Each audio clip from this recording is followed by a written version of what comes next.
Je m'appelle Dushime Amanda Marty, je suis burundaise, âgée de 18 ans. Je suis sous traitement ARV depuis 7 ans parce que j'ai été dépistée très tardivement, à l'âge de 11 ans. Je me suis engagée il y a 2 ans auprès de mes pairs pour les accompagner et les aider à faire face à la maladie.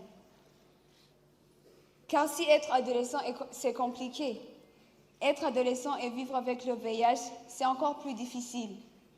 Nous rencontrons des difficultés telles que la prise quotidienne de médicaments, les hospitalisations répétées, les discriminations et les stigmatisations, le poids du secret.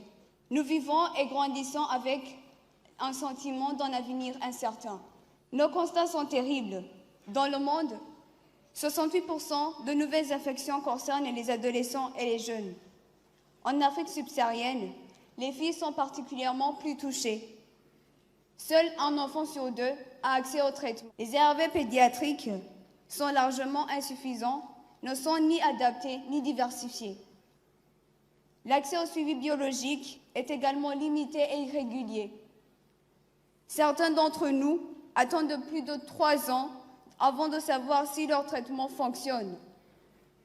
Pour finir, du fait de notre statut sérologique, nous subissons de multiples stigmatisations et discriminations.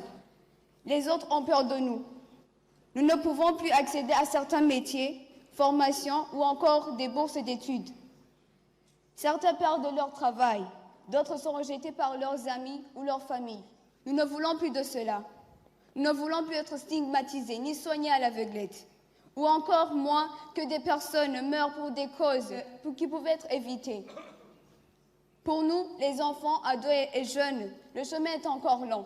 Nous, jeunes, vivons avec le VIH/SIDA. Nous ne réclamons que rien de plus que le respect de nos droits.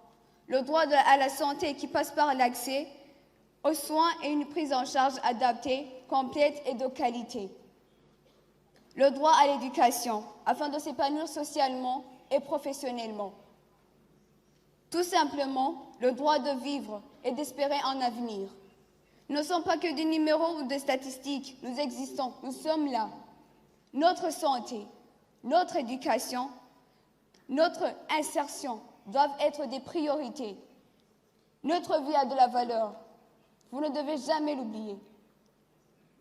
Aujourd'hui, nous n'avons qu'un seul choix, accélérer le mouvement et faire que cette sixième conférence de reconstitution soit un succès.